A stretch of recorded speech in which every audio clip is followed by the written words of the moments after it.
Good morning, everybody. Happy Saturday.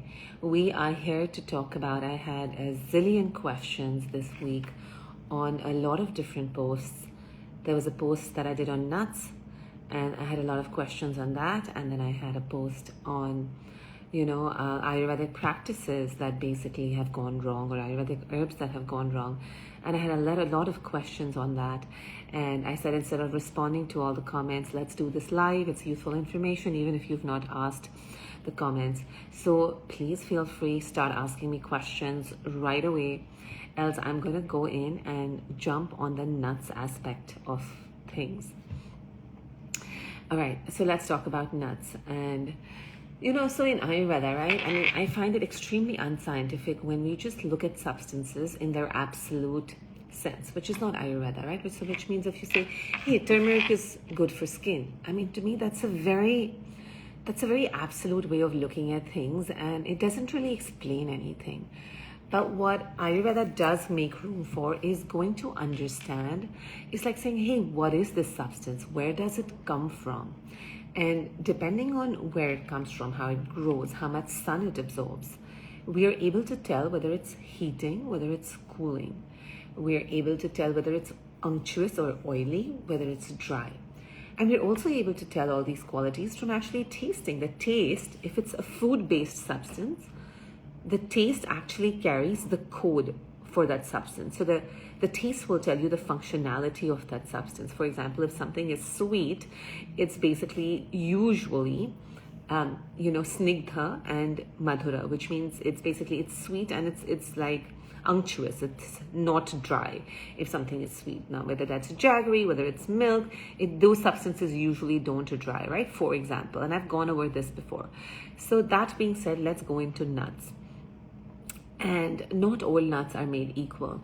And I want everyone who's a nut lover out there to actually do this experiment themselves. That you have a handful of almonds one day, and then on the next day you have a handful of soaked almonds. On the third day, have a handful of walnuts. On the fourth day, you have a handful of soaked walnuts. On the fifth day, you have a handful of peanuts. And you start observing exactly how you feel, because it's so evident, especially when it comes to nuts. Now, these nuts, right? Most of these nuts, you can actually extract oil out of them. So the one thing that you get right away is that they're not really drying. They are kind of moist, right? So that's the one property that you understand, and I'll tell you what it means. But the other thing is, right, that they take a lot of heat for them to harden like that. And all nuts are heating to a certain degree. Some nuts are more heating than others. And you can actually experience this, right? So nuts can be heavy, they can be heating, and they're not drying. The qualities we're concerned about is heating and heavy. And anything that's heavy is hard to digest. Anything that's heating and heavy, it just feels uncomfortable. So with almonds, right, because they also have a lot of merit, like they're heating, but they're also cooling the minute you soak them, right? So the minute you soak almonds, something magical happens. There's a disintegration. And, I had a question on my comments. Edwidrina, I'll get onto that question as well. There was a question on my comments and says, Mother Nature wouldn't approve of the soaking. But I'll tell you, in Ayurveda, they've listed a few sanskaras, a few ways to process foods to either change their quality or to change the way that they're metabolized. And soaking is actually one of those methods for certain substances. That being said, when we soak nuts and you soak almonds and you soak walnuts and you allow for that skin to be disintegrated, you allow for a little process of the softening and the breakdown to begin, they can be really wonderful. Even then I say, right, okay, I have about 20 almonds every day, soaked and peeled. And I didn't start out at 20. I started out at maybe 5 almonds every day, and it's built up to 20. And I've continued to do this for maybe 10 years, and I still love it. Every morning I look forward to my almonds. It's the most precious part of my day. But that being said, right, you build up to it. So almonds and walnuts have their merits in terms of the nourishment they can provide, in terms of being able to get to your nervous system, to your skin, to your collagen.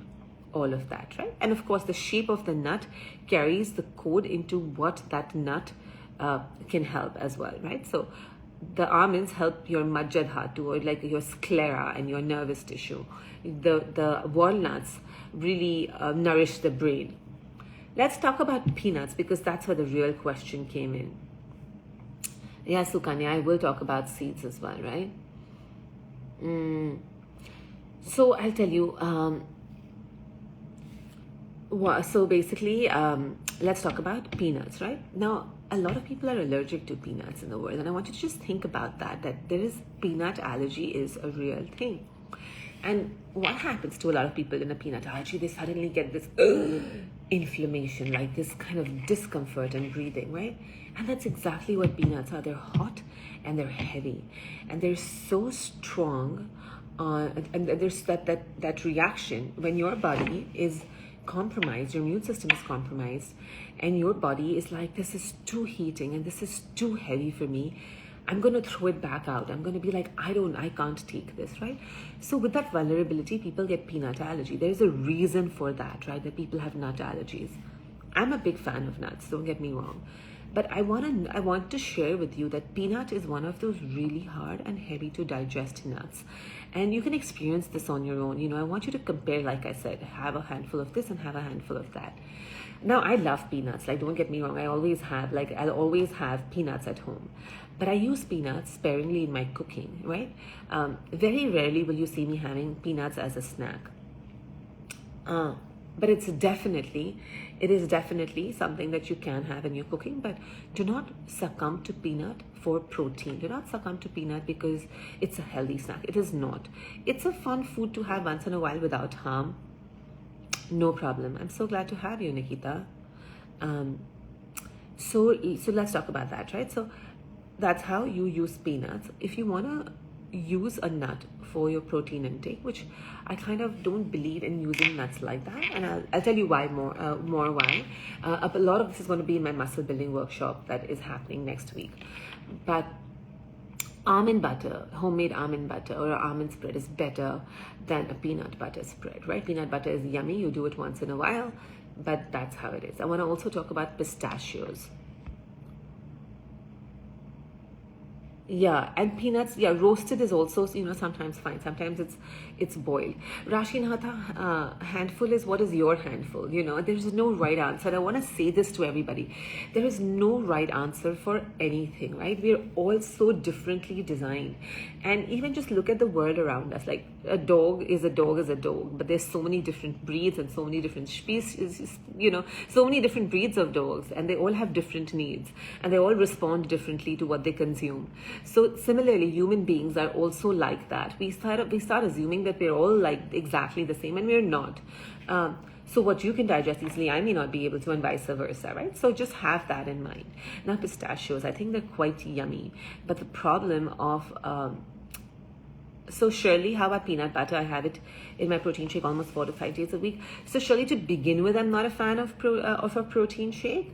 And while I'm not going to talk about it today, I will talk about that regularly, and also on my muscle building workshop soon. That's happening soon. But the problem with protein shake is the temperature. I mean, protein is so hard to break down, and to put it in a shake which is cold, you're having something so heavy and like shutting down your agni with it. Now, pistachios, right? So pistachios most often are salted, and the roasting is a good aspect to it. But salted pistachios in a shell, of course, they're heating again, right? They are heating unless you soak them and use them sparingly. But salted pistachios, you feel the heat. Like, you have the pistachios and you feel the heat.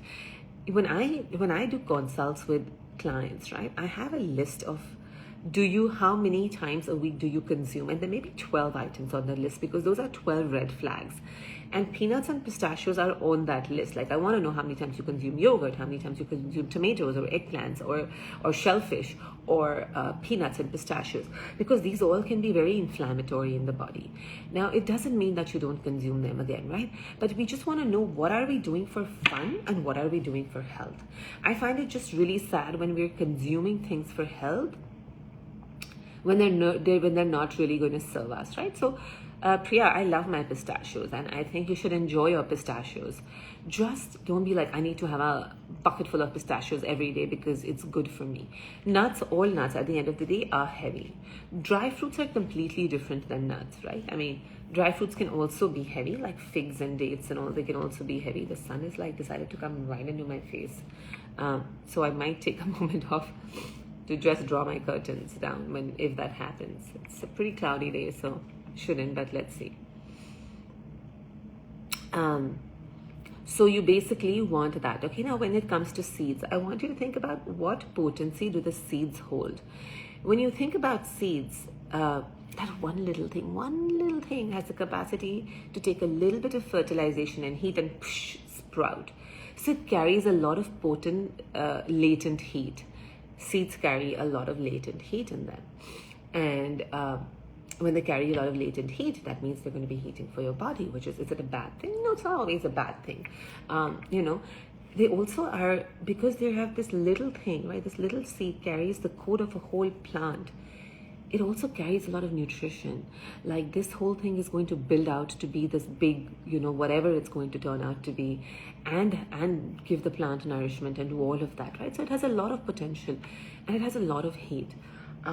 Again, it's not something to be consumed every day in great quantities. We have come to a situation to believe that if something is good, the more you eat, the better it is for you. And that's not the case at all. Seeds are also heating, and like that's the number one thing that we look at in Ayurveda, right? I mean, unfortunately it's not taught like that anymore, but I see more and more practitioners are actually beginning to explain Ayurveda like that. And but that's how I always saw Ayurveda. It's like you look at it for its potency. Is it warming? Is it cooling? Is it dry? Is it moist? And seeds are kind of heating. Flax seeds, guys, they're actually very, very heating. And some seeds, right, which have a lot of water around them, which are like in the water, they can actually be cooling, like lotus seeds, for example, even sabza seeds, basil seeds, and they're soaked and they're super cool. But you basically look into like, how is this, like sunflower seeds, right? Sunflower seeds, like sun is such a big part of that. They're quite warming. And flax seeds are actually quite warming as well. In fact, the regular consumption of flax seed is one of the causes in the Shastras and the texts for skin diseases. So I want us to know that just because it measures up high in a DHA in the lab does not mean your body can receive it the same way. If really what you measure in a lab is what you receive in your body, we would have no health crisis. We'd be able to like measure up exactly what we need and consume that. So chia seeds has been so debatable, Rashi and Shirley, right? Like it's been such a debate in the community. A lot of people are like, that's been proven to be anti-inflammatory. So I'm assuming that again, right, soaking those chia seeds in a coconut pudding, etc., could be like sabza seeds cooling. But I can't be 100% sure because I've heard varied opinions. I also have not toyed enough with chia seeds myself. I think a lot of times when I've used the substance, smelled it, touched it, researched it, my understanding becomes better. Now I want to talk about this, seed cycling for periods and all of that stuff, right? So even in Ayurveda, there is a combination, Chatur Bija. Bija means seeds. So 4 seeds, it's just amazing. We're seed cycling today. And Ayurveda had this Chatur Bija as a remedy for regulating your periods. Now, and it's basically a herb that you can get. It's like not an herb, it's a powdered mix that you can get, and it has 4 seeds. Now that being said, right, why are the periods not regulated? Like that's the question you want to ask. If there is a clogging, those 4 seeds powdered and crushed, like consumed for regulating your periods, it'll actually go and because it's potent and it's hot, it'll go and blast that blockage and thereby create a flow for your periods and create the heat that it requires, because sometimes your system has gone too cold or there is a blockage. And when that function needs to be reversed, seeds can help during your periods. But I'd say, guys, get your hands on Chatur Bija. If you can't, just like do some research on Chatur Bija online, or just get a practitioner to do one quick consult and you can talk about Chatur Bija and consume that if it's for you. But don't do it on yourself. Like, don't self-medicate. Even sleep cycling without guidance is self-medicating. But of course it has merit, right? Depending on how your periods are stuck and dysregulated, they definitely have a place. I hope that answered some questions about the seeds.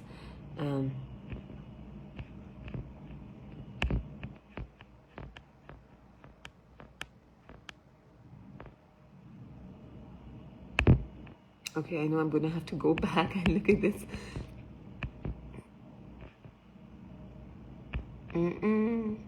So happy. What's the best thing to... Okay, I'm going to talk about ashwagandha, and the three things I'm going to talk about is ashwagandha, chyawanprash, and honey. And then, of course, any questions, right? And then, guys, I'm going to actually try today to answer questions briefly so I can get to a lot of them, right? That's my goal for today, because I feel like a lot of the questions in the ending are always missed out. I'm not taking what fruits are good for uric acid, because I'm not going into that. A workshop on diabetes, I actually think I have something online for sale, but I'm not 100% sure. Which nuts? Somebody's coming from kidney stones. No, again, right? I mean, I would say avoid all nuts till you can really understand, especially for kidney stones. Is it okay to consume dry fruits without soaking? As in laddus, especially during the winters.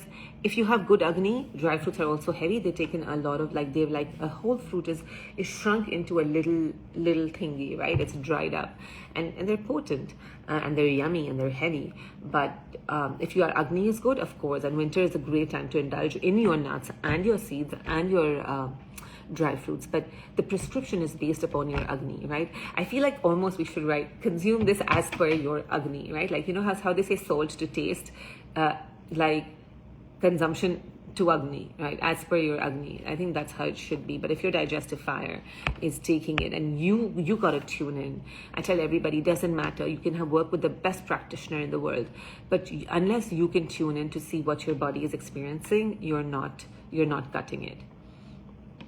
Is it okay to consume peanut butter daily? No. Consumption of peanut butter daily. Once a week, have fun, do it, not daily. So ashwagandha in pregnancy, I myself actually prescribe, and I'm going to say this out loud because I do it for everybody. If you're a normal pregnant person and you don't have any underlying condition, or like nothing major, even if it's small underlying condition, it's fine. I always say do a mixture of shatavari, bala, and ashwagandha. These three herbs, mix them in equal proportions, and you can have half a teaspoon to 1 teaspoon every morning with milk. So it's completely okay during your pregnancy, but you want to mix it with the shatavari and the bala. Okay, so Kanya, I hope I answered your question. Would you recommend soaked nuts or somebody with inflammation? Yes. So if you have inflammation, you try soaking your almonds. Try 4 or 5 almonds. Try soaking them.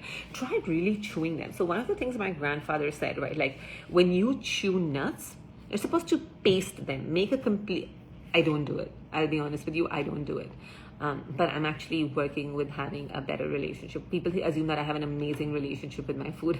And actually I don't. I mean, it's not terrible, but I don't. We'll get into that later or another time. But, really chewing your nuts and like pasting it to its like a really finest consistency is something that's highly recommended. Does one need to soak seeds too, like pumpkin or sunflower seeds? Some seeds by their nature need to be soaked, like sabza and chia. But it's not a bad idea to soak seeds, to be very honest with you. I think it's a great idea to soak some seeds as well. But don't go too crazy, right? Like, think about how many people, like centenarians, lived before us without going too crazy. At the point where the stress of doing something becomes higher than its benefit, quit it. Like, don't do it. Like, that's the rule in my house. If it's too stressful, I have to train myself to cope firstly. And like, unless I can cope with this and do some things in a relaxed manner, it's me that I need to work on. So don't kill yourself. What's the best to include ashwagandha without getting acid reflux or gastritis? If you're getting acid reflux or gastritis, don't do ashwagandha. There's so many other things that you can do, right? That's what I say. In excess quantities, it can lead to that. But for some people, it won't. I like to mix ashwagandha and shatavari, but you don't need an agni for that. All right, let's go to the next question. What about hazelnuts? And is peanut butter any good? Hazelnuts, right? So again, I think hazelnuts they're a little bit sweeter than a lot of other nuts. And when they're a little sweeter, that offers for a little less warming generally. But I do think that they're heavy, right? And like, it's quite evident if you don't just bite into it, it's quite dense. So I think hazelnuts are good for the chocolates, for the shakes. It has a lot of flavor. It's sweet, which generally makes it less warming. And I think that's the story from what I can tell of hazelnuts.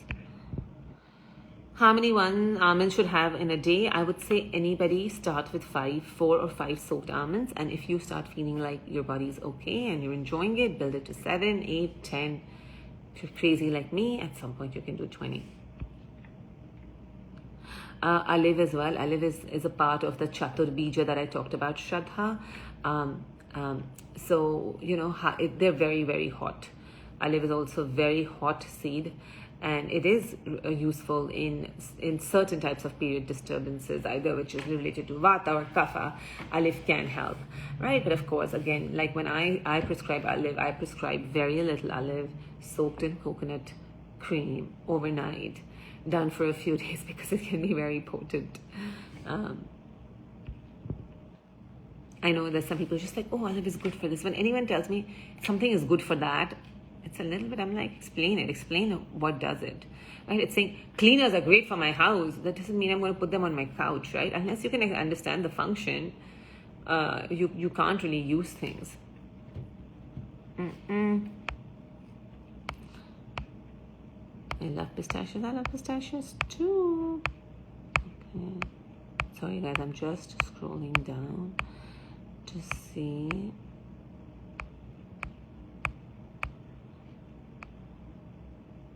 It's interesting, most seeds don't get broken down by the body and look the same at the other end. It's like the plant designed to be pooped out. It's also very hard to chew seeds, guys. It's like harder to chew seeds because they're like in between big and small. I think people end up swallowing seeds very easily, and that's one of the reasons as well that they get pooped out. So Michelle, hemp can be quite husky, and it has a substance which is a little bit of like, which kind of little bit puts you in a trance, right? So that can happen with hemp. It's not used a lot in Ayurveda. It's not. For me, the only thing that I'll be careful about anything that's husky is not to give you this wheezing reaction, right? So I would do hemp seeds occasionally and sparingly. I don't think they're an essential part of any diet. If you have fibroids in the uterus, hosh and posh, it does, but I would stay work with a practitioner. Bhakti Asha, different hair practice, because we're not talking about hair today, but I will another time. And if you can't wait and you want to know more, you can buy just my hair care workshop. Are moringa leaves not good to eat unless prescribed? Okay, so now let's get to that second post. Let's talk about the ashwagandha, the moringa, the chyawanprash, and the honey. At least these 4 I got a lot of questions on, right? So I'm going to start with ashwagandha. Now ashwagandha is really good, and it's also called balaprada, which means it's very nutrient rich as well. It gives you some like strength in your body, but it doesn't mean you can just consume it like this every day by yourself, right? It can play havoc in your system. It is a little heavy, but it's a good herb to consume when you do it the right way. So what is the right way? Either you start a small dose of ashwagandha from a good source in a powdered form, have it with your milk either at night or early in the morning, and see how you feel about it.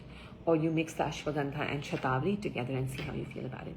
But what I would say is either ways, right? Do 6 weeks on and 3 weeks off, and 6 weeks on and maybe 6 weeks off.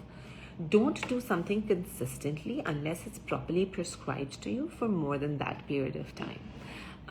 That's what I'll tell you about ashwagandha. Now, honey, when I said honey becomes poison when it's heated, I mean, these are the words directly from the text. And the word poison is visha in Ayurveda. And what visha means is that something that your body rejects, right? It's just something that your body doesn't want. It doesn't mean it's poison that's going to kill you directly, right? But it's toxic, basically. What it means, it's toxic for your body. And when honey is heated, even like in a honeycomb, when your honey is heated, the honeybees kind of, they cannot survive. And the minute the honey is heated enough so that it can mix quickly, that's when you know you've gone too far with the heating. And even the scientists in the West have discovered that, hey, when honey is heated, it releases a chemical, I think it's called HMF, which is indigestible by human beings. So even here in the West, they've eventually come to this, like, honey when heated can become indigestible. It creates a compound which is indigestible to human beings. It's just like toxic in your, anything that's undigestible, it's indigestible, it cannot be broken down, becomes toxic. And that's why plastic is toxic, because it can't be broken down. So that's what honey has the power to do. That's the potential honey carries with it. Yeah, I think a lot of people got touchy because I said it's poison. I mean, these are words directly used from the text, but maybe toxic would have been a better use, but the text actually used the word visha or poison, right? And it's a slow-acting poison. It's a long-term thing. Listen, even if something can generate an autoimmune reaction over a period of time, that's still a poison, guys. And it's important. It's actually really, really important. In my family, it was blasphemous to heat honey. They're like, oh my God, are you heating honey? How can you heat honey, right? And we didn't get this reaction for everything. No, it really wasn't like that. I didn't grow up with a lot of horrors and shame. But honey was that reaction. Now, Chyawanprash and milk. When Colgate wanted to sell more toothpaste, it started giving a free toothbrush with a longer head so that people use more toothpaste, right? When a couple of famous brands in India wanted to sell Chyawanprash, and they said, this is really good. And when we want to sell Chyawanprash, they said, what do Indians do every single day? And they drink milk. So they said, how about we sell the concept of Chyawanprash with milk? That way you will definitely consume it. Now, traditionally, when you look at Chyawanprash, right? Yes, it comes with a milk diet, which means the sage called Chyawan, who fell in love, much after his years and wanted to restore his youth and restore and rejuvenate himself. Chyawanprash was made for him, but and the quantity consumed was till he was satisfied. Like that's what he consumed on an empty stomach till he was satisfied. But because it has something called pippali, which is quite heating, he had to eat cooling foods during the day. So not right away, but during the day, he was to consume rice and milk only, right? So that's the traditional story. Now, yes, milk is a part of the story, but it's not milk to be consumed right with and during the Chyawanprash. Because Chyawanprash by itself can be heavy. You want to consume the milk half an hour later, and that's fine. I do agree that Chyawanprash and milk tastes yummy. I've done it myself before. I know that it can just be really, really heavy for your system, clog it and slow it down, right? So this is the original story, and I think this is what happened when Chyawanprash was sold with milk, and it was advocated that way. It was a partial understanding of A, the story, B, a marketing gimmick. That's my understanding of the whole matter. Let's talk about moringa, okay? Like moringa has been used a lot for weight loss and for other conditions. And what moringa is, it's very sharp and tikshna, right? So when it's very sharp, it has the ability to just go and break bonds, like psh, psh, psh, create blasts in your body. And that's required in certain times. For example, that's required occasionally in obesity. Like my brother, he has no acumen for anything Ayurvedic. He's a genius businessman. And he grew up in a family that was Ayurvedic, but he's one of those people, I'm not putting my mind to it. You just tell me what to do and I'll do it, right? I actually refuse to work like that. So the only time I work with him is when he had dengue and we worked together. And I want to tell you guys, this 1.5 day, his dengue was gone, like gone. 1.5 day, his reports were just completely normal and he followed the protocol to the T. And then he had COVID and he followed the protocol to the T and he did really well. But otherwise, I don't talk to him. But anyway, so the story that I'm getting at is his moringa story, right? So he used to get, because he doesn't put his mind to health and he is a busy businessman, eating at odd hours, eating poor food combinations, he got into this regurgitation of food. And I was like, hey, I refuse to work with you unless you can really follow A, B, C, D, E every day. So somebody suggested to him use moringa powder, and he started having moringa powder. And he said, oh, Nidhi, like my bulbs are gone. And I said, of course they'll be gone, because what moringa does, right, it acts like a plum, it's a Drano. I think it's called like a plumbing draining liquid, where if your drains are clogged and you pour that Drano in it, then it's just going to declog it. So that's what moringa does. But imagine how hot it's like. It can be like acid in your body. So while, don't get me wrong, it can help in certain conditions when you need that blasting action temporarily, you do not have it unless it's prescribed. You can't have it every single day. Like I even told my brother, said, Maya, you got to stop this moringa. And I think he did, because eventually it's going to dry you out and it's going to heat you up and do all of those things. It's going to deplete you of your essential mucus lining. To me, life is soma. Life is moisture.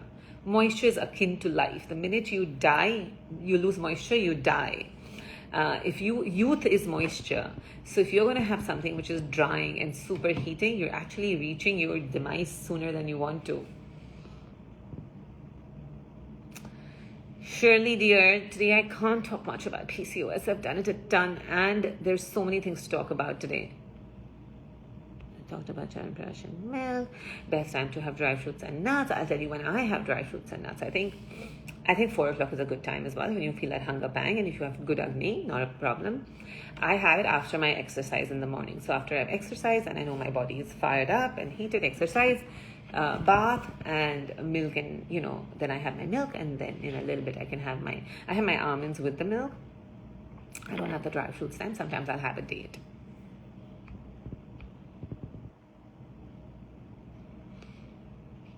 Ekta dear, black raisins, when you soak them, they just become very cooling, right? Like I actually was going to do it this morning because I was feeling heat in my body. But I didn't, but I'm going to do it right after. So black raisins really become very cooling when you soak them. They're not hot to begin with. They have a cooling property. Grape has a lot of water content, so they're pretty good. And when you soak them, they're just amazing. And dates, you don't have to soak. I think dates are one of those fruits that they're quite potent. They're quite heady, and a couple of dates is enough. You don't want to do a lot of dates. As we age, periods get more painful. Why do we do? I think because the body gets drier, the body gets more blockages. So your period has to be like an easy flow, right? It just has to flow well. And when you get older, we've already consumed a lot of things. Either your body gets hotter, it gets drier for sure. When it gets dry, the heat goes up. Like think of the way a matchstick burns and an oil lamp burns. The matchstick is dry heat, so it's like more, it's like inflamed. So I feel like we dry more, and sometimes it gets more blockages and clogs. The channels, and that's why there's a push against it, and depending on what your lifestyle has been, it can get more painful. For me, I don't think my periods have gotten more painful, but they've definitely gotten much hotter, which I'm not crazy about at all. Soaking of the nuts does remove some of their heat. Yes, absolutely, that's what happens. I mean, that's generally what that sanskar does. Brazil nuts. Priya, you got that one right. Brazil nuts are fire. Aarti Laharvani, how to manage cholesterol after menopause. I've done a lot of talks on menopause. They're all in my highlights. I would highly encourage anybody going through menopause it's a little different perspective than what you hear normally. But take a look. But I can't talk about that today because I know we have so much to cover. Trifla, how often should you have it? Very good question. Long-term consumption of trifla is going to be drying. If you have a lot of slime, have trifla for 6 weeks, give it a break. Otherwise, eventually, long-term, see, if you even look at trifla, right, it's really dry, and it has baby taki, hari taki, and it kind of, when it goes in your system, you have mucus lining, and it scrubs on your mucus lining and soaks that mucus lining and leaches that out with it in a long-term manner. It has a pulling down, cleansing action, but you don't want essential things in your body to be cleansed. So when you have excess gunk, that cleansing helps. When you don't have excess gunk, like your natural stuff will cleanse. And I want to give an example of like toothbrush and plaque, right? When you have plaque and you're like scrubbing the hell out of your teeth, then the plaque comes out. But if you have no plaque and you're scrubbing the hell out of your teeth, then your enamel will come off, right? Like you can actually scrub off your enamel a little bit. And the same thing with Trifla, right? When you have that kind of excess slime and moisture and humidity, Trifla can help, right? So even if you don't want to work with a practitioner and you feel like, hey, my body is like this clammy, like I'm getting sick all the time and my stools have mucus in them, you can have Trifla and do it for six weeks. Chyawanprash should ideally never be taken with milk, and not for you, Vaishali Sharma. I remember all your questions because I've had them for a year and I know that your body is a little bit depleted. No, your Agni will suffer. Soaked raisins, every day you can have them, but they can give you a little bit of a cold and congestion, like a kapha aggravation. Hot chocolate for Vata and Pitta. Shikha, hot chocolate can create joy, but no, I mean, for Vata, it shouldn't be bad, right? Because it's heating. It has a little bit of heat in it and it has milk in it. Both of those things are actually good for Vata, unless you have like a real serious Agni, like an Agni depletion. Otherwise, they work. Pitta as well. If you don't have a dark hot chocolate and you put milk in it, I think it's fine. It's not a big deal. It can only cause acidity and bloating if you really have an Agni issue. Your digestive fire is not happy with you. So you know what? Just look at the original ingredients of Chyawanprash. There are some herbs, like there's some Jivanya Gana, like a category of herbs, which most Chyawanprashes don't really carry because they're not available, like Jivaka, Rishabhaka. So they're kind of replaced by some other herbs, right? But I would say actually, like go online, say ingredients original Chyawanprash, and look at different brands and see which ones are actually really close to that original list. You will not get 10 on 10, like you will not get all of them. It's not 10, it's way more than 10. But you won't get all of them just because some ingredients are not available anymore. Can desi cow milk be given to a newborn baby if the mother milk is compromised? So it's beautiful in Ayurveda. Uttarasthana is this whole text which talks about childbirth, and it talks about the first option is a dhatri, which is a wet nurse. And it's so beautiful. Oh, I don't know. I'm infatuated with this.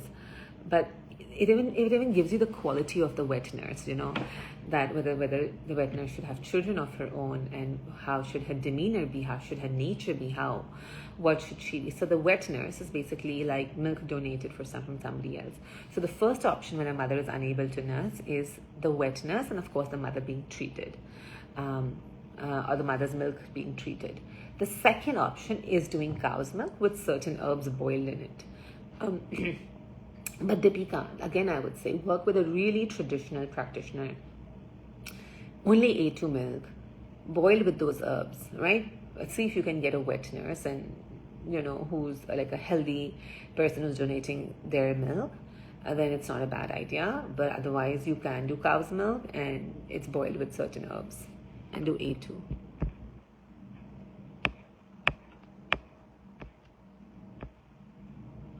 How beneficial is sabudana?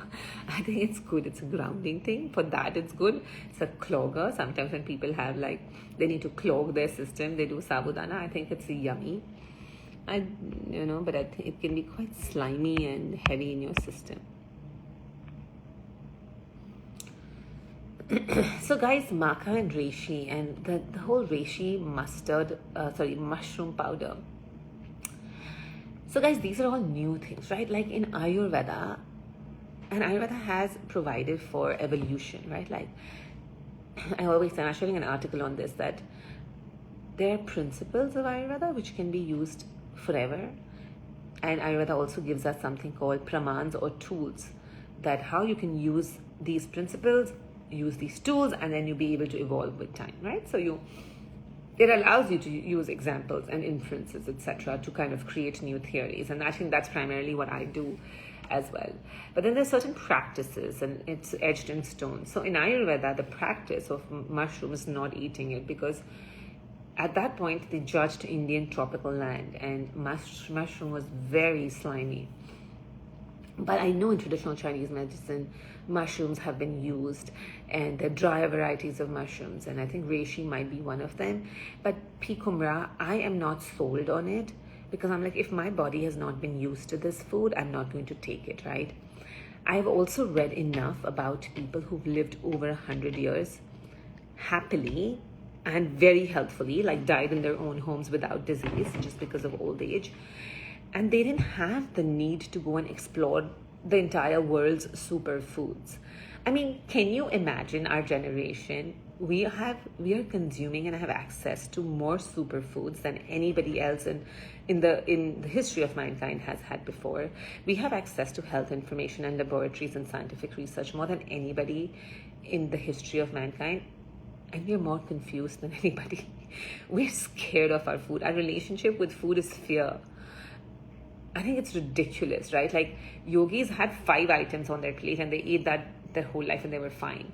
If you study these centenarians, like, there are people in Southern America that did really well and lived for so long, and all they ate was corn and beans and rice, and they ate that for their whole life and they trusted. It's how your body can synthesize stuff, right? Sorry, I'm going off, but it's such an important thing that we've never looked younger and felt older. You know, I work with people, so I know, like, you look 100 on 100, but I couldn't sleep, or I burp at night, or my stomach hurts, my periods are irregular, I can't conceive, and all of that happens in our generation, right? And the problem is, these are not problems enough to take you to the doctor, but they're chronic and you're living with them, right? Back in the day, like, either you know, there was an epidemic and you died, or you had something and you died, or you were sick, really sick, and you went to the doctor. Now we're just living with pain, we're just living with discomfort, and our relationship with health and food is a one of fear. So I personally don't think we need to explore too many superfoods. I'm okay when I work with people if they don't ever want to have turmeric. I'm like, you never have to have turmeric if you don't want to. So I think it's a relief knowing that you don't have to consume everything. What kind of milk do I take? I do mostly consume A2, regular. I found a brand which has grass-fed A2 milk. For a long time, I did unhomogenized grass-fed milk when I didn't have A2 here in the US. That does have a different type of protein, which is much harder for human beings to break down. But I guess my body got used to it at some point. But now I've gone back to A2, and it's A2 grass-fed mostly, right? But if, let's say, I've asked somebody else to buy me milk, I say at least make sure it's organic. But mostly I'll buy my own milk. So the reason why I'm saying this is to kind of bring about that I'm not like rigid when I'm traveling. I'm not rigid when I'm like outside. That flexibility in your mind allows the placebo effect to happen in your body. Do you eat oats? What do you have for lunch and dinner? And Dasa Nadina, I've actually done a whole live on what I eat for lunch and dinner. My girls have oatmeal every day. It's a little husky, so we need to put ghee in it, otherwise it can be drying for the kids, but it's just, they love it. It's just become such a comfort food for them, so they have it 4 times a week at least.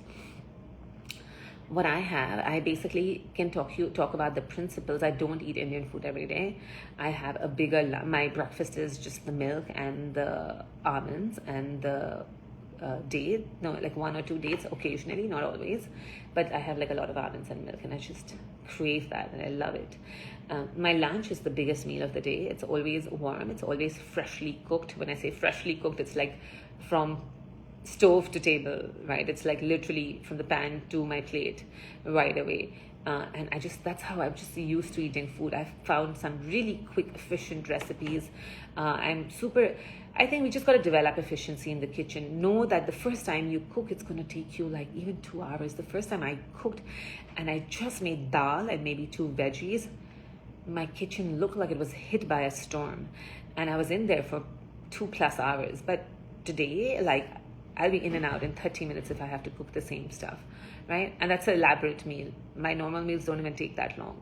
So we got to develop efficiencies in the kitchen. So I have a really nice big lunch. I do want to say, guys, every day I'm excited about lunch. So every day I wake up and I'm like, oh, I'm going to eat this for lunch today. I'm going to eat this for lunch today. I'm like super excited. And even if it's just like one of my favorite things to eat is like a vegetable pulao, which is like veggies and spices and rice. And like I eat it once a week, sometimes twice a week, and I'm equally excited. And I find this practice to get excited about your food very, very useful. Like, just think of the smell and think of how like you're gonna sit down and enjoy your food. And I do it every day. Like, I wake up to the excitement of my food, and it's always wholesome, the lunch. Dinner, I just keep it light. I just have super light dinner. My tree again, gluten is like glue. The word has glue in it, as the wheat crop has been hybridized and the yield has changed, because now we have less agro land and we have more mouths to feed. We've had to change the crop, modify it a little bit, and it's become more like glue-like, and that's the word in gluten. It's that sticky substance, right?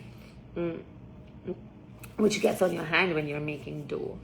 And so basically that's what gluten can do. But I think you gotta build up your agni to kind of get used to it a little bit. I don't believe in giving up gluten. I have personally never ever, not even for like a day, had that thought of giving up gluten. I want my body to continue to get used to it. Tomorrow, if I were to get a crazy condition or my digestive system were to give up on me, then yeah, maybe I'll think about it. But I've had no need, and I don't encourage people to do it. Here in the winters, it's hard to peel the almonds. So I'll tell you, you soak the almonds at night. So you don't peel the almonds without soaking them, right? So you soak them overnight. In the morning, you throw that water, and you just put some really hot water into, you soak those almonds in really hot water for like 5 minutes in the morning. The minute they're in really hot water, then all you got to do is just pull on one end, and it just gets peeled. Fatima, if you've ever attended my lives, I'll never answer that question. What herbs do you recommend for hypothyroidism? If somebody is giving you herbs for a condition, they've not understood your body. It's about what is your body doing. The colon does feel so dry in the winter months. One of the ways to not let the colon feel so dry in the winter months is to consume a tablespoon or a teaspoon of warm ghee at night with a little bit of salt right after your dinner. Right? So as soon as you finish dinner, you want to warm that ghee and consume it, and put like a pinch or two of salt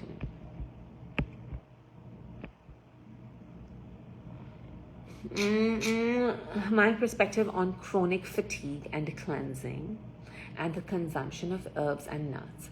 So with chronic fatigue, some kind of guided cleanse can help, but if it's going to be a juice cleanse or a vegetable cleanse, in my opinion, it will not help.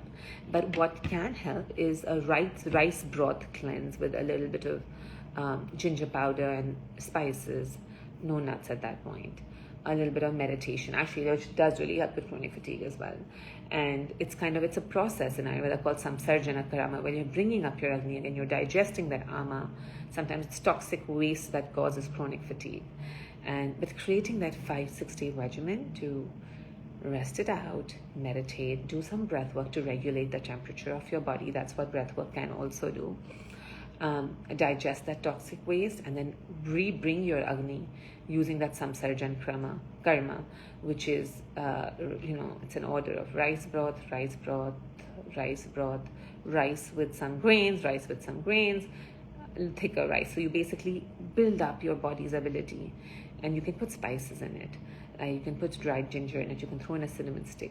But you build up your body's ability, your digestive fire slowly, and while you're resting, I think that can help. And of course, you can work with somebody on it too. Can one have soaked munakka and raisins if you're not prone to cold? But you can't technically have it every day. Your body can get used to it, but give it a break every now and then. I would say give everything a break every now and then. You can have it in the morning. It's a good time. The reason I talk about peeling the almonds is because these days almonds have so many pesticides. Do I soak cranberries or just eat them the way they are? Cranberries are usually dried and sweetened. I've never seen cranberries without being sweetened. I only use cranberries. My girls put some cranberries in their walnuts, and I make this yum artichoke dish with some cranberries. That's the only time I use. Can you use trifla for weight loss? But don't use it like that, unless you have you understood what your weight loss is about. Should I stop eating normal Indian foods that it has gluten on almost everything and start intermittent? It's not intermediate, it's intermittent fasting to lose weight in lipedema. Again, that's a very specific question. Intermittent fasting is always good. I don't think Indian foods all have gluten. Indian foods have rice and lentils and veggies, and that's not gluten.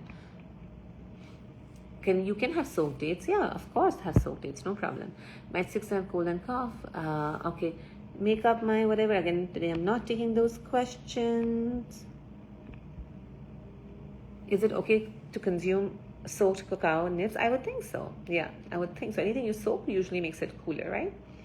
Why is sattu okay, but Ayurveda says to avoid pure pea isolate protein, please? So sattu is roasted, right? Sattu is made of certain grains and it's roasted. So the pea and the sattu chana are quite different traditionally. And sattu is also roasted and it's crushed and it's not to be eaten by itself. Like if you see the traditional sattu recipes, either yava sattu made with barley and yes, sometimes you can have a protein sattu, but I would always say the barley sattu is to be consumed with oil and honey and like a whole mixture, and that's how it's used. But otherwise, the sattu with the chana flour, the chana atta, which is also roasted is again a sanskar. It's going to make it lighter. So I mean, it's going to already start the breakdown process. With that, I always say you need to have it with something which has a good fat in it, because the protein needs a good fat to really be able to break down. Otherwise, the protein is going to be like so heavy on your liver.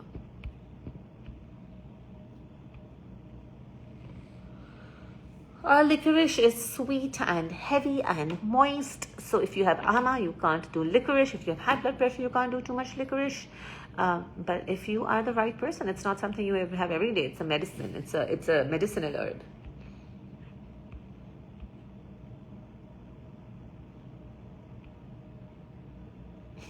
Mushroom powder is a gross concept. Hi, Dr. Neeta. How are you? Okay. Thank you, Dr. Neeta. Best calcium supplement as per Ayurveda. Again, those are all quick fixes, even though Ayurveda has Praval Pishti, which is amazing, but you want to make sure your body can take it and it's not going to be overly cooling or drying for you. What kind of rice I use? I use organic Sona Masuri rice. Ever thought of making live videos while preparing lunches?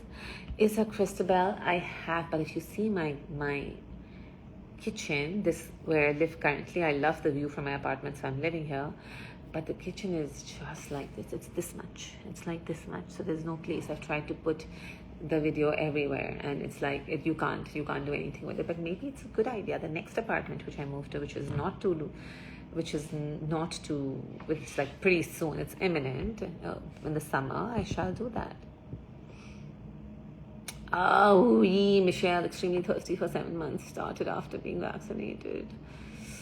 Oh, Trushna is actually a disease. Trut is actually not a disease, it's a condition in Ayurveda, right? It's an imbalance of the fluid. Imagine, it's so important for us to get a fluid balance, right? That's actually a disease when that goes off, like when the fluids are in different membranes, right? There's so many membranes, and there's an order of how the fluids are through the membranes of your body, and there's an udaka bahasrut, that's like the main water carrying channel, and usually when that dries out, right, and yes, the vaccine can possibly do that can happen, but I will say try to soak and I don't like to give these advices just like that, but I will tell you, try to soak coriander seeds overnight, 1 teaspoon, and drink the water in the morning for 7 days and see how that feels.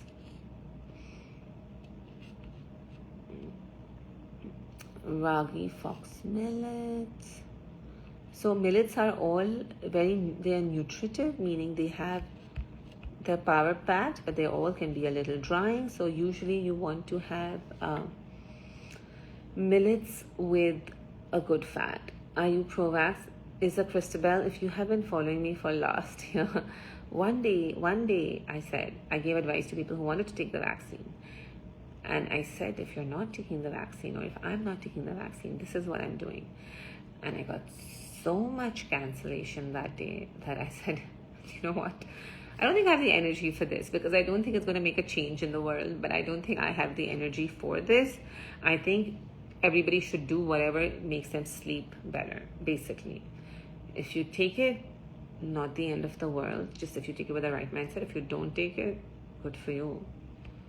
Right? But if you ask me, I hope in a world that we ate better and we built our immunities better and we had the right kind of knowledge and information. And I'm not talking about the vaccine, but I just want you guys to know that in the first year of the pandemic, when there was no vaccine, I was on 20 flights. Which nuts are best for kapha. What nuts are best for kapha? What is a drying nut? Kapha. All nuts are kind of heavy. I would say soaked walnuts. Please suggest a chakra meditation. I like Dr. Joe Dispenza's Blessings of the Energy Centers. Hi, Gunjan. Hi, baby. Is dry brushing good for the skin? Okay, I think that is the question that somebody else also had. So, guys, dry brushing, yes, they can stimulate like the fat underneath your skin, right? But when you do it, when you overly do dry brushing and you don't have good oils in your skin, it can be drying, right? So that's what dry brushing is not every day and for everyone. Traditionally, dry brushing would happen after Abhyanga. So you already have excess oils and you dry brush it to kind of even up that oil, let it go into your system further. But otherwise, when you just dry brush every day, it can make you dry. Can D3 mixed in milk, but it becomes a little heavy. Is it okay to use castor oil mixed for Abhyanga? Optimism rocks. Like, I wouldn't understand the reason for doing that. It'll be very heavy to wash off and it'll clog your pores. I'm unable to sit in the sun after Abhyanga on an everyday basis. It's completely okay, Matangi. Don't even think about it, because you know what? That oil still remains in your skin and you will at some point leave the house and it'll still, you'll still get the benefits. I cannot sit in the sun here in my apartment on 32nd floor and these New York windows don't even open. So the goal is to kind of open the windows a little bit, even and be indoors. Like that's the indirect sun concept and get that sunlight. But it doesn't happen sometimes, but it's fine. How would you start using Ayurveda? Please, I talk about this in so many of my talks, how the simplest way to start using Ayurveda. But I'd say, if you're really interested, take my course. It's a very simple way to inculcate Ayurveda in your world. It's called the Ayurveda Demystified and Applied. Thank you so much thank you, P. Kumra. Check about stevia. I'm usually actually addicted to it. Stevia is as processed as sugar is. They've just fooled you. Oh, it comes from a plant. You know what? Guess what? Sugar comes from a plant too. The sugarcane plant. Like, I'm just like, hello. Like, how can you even sell this and say it comes from a plant? Like, everything comes from a plant. Like, seriously, even sugar comes from a plant. It's just processed, right? Now look at how stevia looks, like the stevia powder compared to the stevia plant. Like, it's gone through a lot of stuff. So, yeah, thank you, Christabel. You inspired me to do that. So I will tell you guys that I don't know. No, just because it comes from a plant doesn't mean anything to me. I think to me it's very drying. Now you remember that. In the first half of the day, I was like, it's okay. This is just noise. I'm going to ignore it. But the last half of the day, I was like, I can't take this much hatred. Like, it's just too much on my page. Roasted chana without chilka, sattu. Does it make more digestible for vata? You need the good fat and you need a spice for that to make it more digestible for vata. Yeah, I have seen so many complications, right, Dr. Neeta Kohli? I know that too, right? But I also tell people that if you have to take it for work, you're teaching, you're in the schools. Like, we live in New York. Like, they won't let you live in New York. You'll just be stuck in your apartment, right? So then I say at that point, you just really look after your body, say a little prayer, do what you need to do. But yeah, I mean, you're right. I'm 100% right. My Western doctors can't figure it out. Michelle, I'm losing your thing. Of course, Mona Yolo. Today I was all set to answer questions. Dry brushing can help with kapha imbalances. That's correct. What can we do for hair thinning? You can see the scalp now and the start of the hairline. I've done a lot of stuff on that, guys. With the hair, it's like a lot of detailed stuff. Take my workshop. It's not so expensive. It's cheap, but it gives you a lot of information, which I can't do in the live. It's a 2.5-hour workshop. Aren't almonds or no other nuts good for kapha at all? No such thing. You can do almonds. Can dry brushing every day? Okay, there's the same questions. Yeah, the dry brushing can help with lymph circulation, but I would say you want to do Abhyanga before. How many years it took you to make the course? No. It didn't take me years to make the course, Aarti. So this is the one thing, guys, I have noticed, right? It's not about the time. It's about the focus. When I was in school, I was one of those people who studied very little. Like, if people study for 3 months, I literally studied for 3 days or 3 weeks. People study for 3 weeks, I studied for 3 days. But it's the attention you put into it. And that makes a huge difference. I was supposed to write an article for which they gave me a lot of time, 2 weeks. And I said, I'm not going to sit and drag this over 2 weeks. So yesterday I just aligned myself. I feel like when you align yourself, and that's the work, we just like kind of get to work, right? We say, oh, let me finish this up. But what I've been doing lately is just aligning myself, inspiring myself, getting in a zone. I personally sit in front of my window, I listen to concentration music, and I ask myself, why am I doing this task? What does it mean to me? And I inspire myself. And then I do the work. So the same thing I did with the course, right? I did the course, believe it or not, in 2 weeks or less, right? And it has everything that I know. So to learn everything that I know, it took me my life so far. But to deliver it took me barely any time. Bhakti Ashra, if you go to the link in the bio, right now the muscle building link is up, but the same website, Nidhi Pandya, if somebody is around, can you please type it in the comments?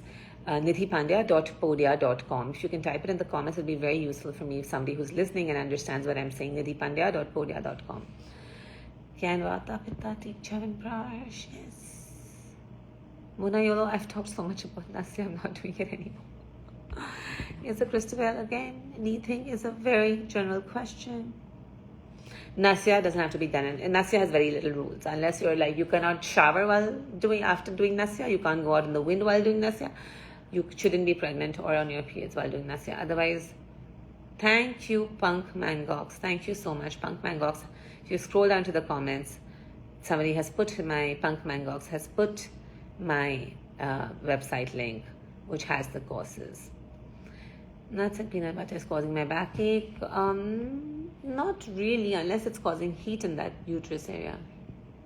I did a prayer before taking both the vaccine as your advice. I believe it worked. I do not go to any side effects. Thanks for sharing. I would have still been stuck. Yeah, Shweta, thank you for sharing that, right? Thank you, Akin, and thank you, Shikha. I know a lot of people think, oh, it's a little crazy, but really, everything is the chemical environment inside our body. Like, we think so much about, oh, this nutrient and that and the chemical and this is what I'm putting, but what is your own chemical environment? What is the receiving end? Let's function on the receiving end. We function so much on what we're taking, on the raw materials we're putting in, but if you just focus on what entity is receiving the food, it's amazing. Okay, guys, I think I am so happy that nobody disturbed the live today. I didn't have calls. I did not go mute like I have been. We were able to answer all questions. I feel like my masculine came alive and came on time and did this in the way it did. Where can you see about Nasya? You go to my stories. Yes, Nidhi Mathur, we will talk about eclipse days as well. And I love these questions because a lot of them get me to do my own thinking and, thinking and then research and then looking at things from different perspectives.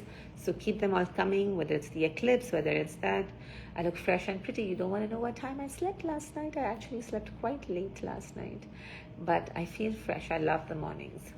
All right. Have a fabulous, fabulous weekend. I shall see all of you again next weekend.